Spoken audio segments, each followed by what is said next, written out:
Welcome back to InBusiness. We want to continue our conversation with our guest host, Susan Lyne, and ask her to put on one of her previous hats, that of television executive, for this conversation at least, because we're looking at the industry in the middle of its greatest upheaval maybe ever, as viewers increasingly watch their favorite television programs using Hulu, iTunes, Netflix, YouTube, things other than TV sets. So what does this mean for the networks that actually produce these shows? I want to bring Brad Adgate into this conversation. He's the research director for Horizon Media. So, Brad, what's your take? I mean, does this build incrementally on viewership, or does it cannibalize viewership to have another channel? My feeling is I think it builds. I think TV viewing's at an all-time high.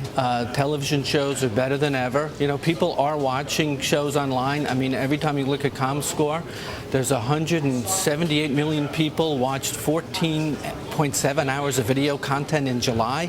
All these numbers are pointing north. So I think as many platforms as you're available, as many opportunities as viewers have to see your show, I think that's a good thing. Mm-hmm. Susan, we were just talking in the break with Brad, though, about some executives who are a little skeptical about that, who think that perhaps it does eat away at viewership if you can get the show anytime, anywhere, whenever you want. Right. I think it's a big mistake on the part of those executives. I think you have to embrace new technologies. I think about my daughters who are 21 and 24.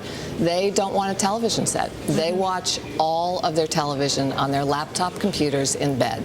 That is a generational shift, and if you don't recognize it and dive into it, you're going to lose out. One of the really interesting things to me is that tech companies have understood that if you create a big audience, you will figure out a way to monetize it. Mm-hmm. So obviously Twitter spent a lot of time just creating a platform. So did Facebook before they were able to begin monetizing it. But if you've got the eyeballs, you will get the advertisers. Innovate and the revenue will come. Exactly. Well, it's also like Hulu. If you see, Hulu's going to have, they've made a profit the last two earnings reports. They've made $100 million in ad volume. Right. And, they're going to have an IPO. If it goes public, that's going to make $2 billion in revenue. So there's real money online. Yeah. So if that's the thesis, then why would there be pushback to Google TV and networks willing to put their goods? Well, with Google TV, I think there's just so much clutter in there because Google is an internet TV interface, and you're going to see pirated videos, you're going to see consumer-generated YouTube videos, and then you're going to see these really polished network shows. And I don't think the networks are totally on board with that strategy.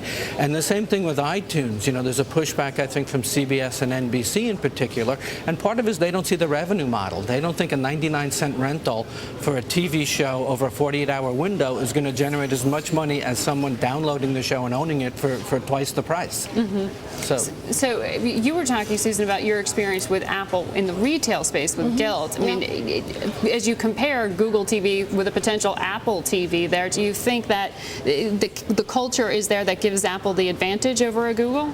I don't know. I think one of the really interesting things about Google's concept is that it's going to be a completely open platform, and people like the idea of being able to watch on any platform they happen to be near at that moment. So I have a wait and see on that one. Yeah, I think so. One of the advantages, Apple's, of course, being very close to the vest, but they're coming out their operating system that's on iPhone and iPad, and you'll be able to download, the 250,000 apps, from an iPhone and iPad, and I think that's one of their major selling points. But again, they're playing things close to the vest, and they're having some trouble with content. Why play it close to the vest? Why not make the iPad? I mean, it seems kind of obvious to make it a TV set. Well, yeah, it does. And, he's been busy. For years, Steve Jobs, Apple TV's been around since 2007. Steve Jobs called it a hobby. I mean, he was busy with the iPhones and the iPads and the iTouches. Yeah. And now he's finally realized, well, this is what's front and center in the living room is this. So I think that, coming this fall, you're going to see a big push. And, it's interesting because of all the digital receivers, Roku, which used to be the Netflix player, they've only sold 1 million or so of these receivers in 2 years. The iPad has sold 3.3 million since it was launched in the spring.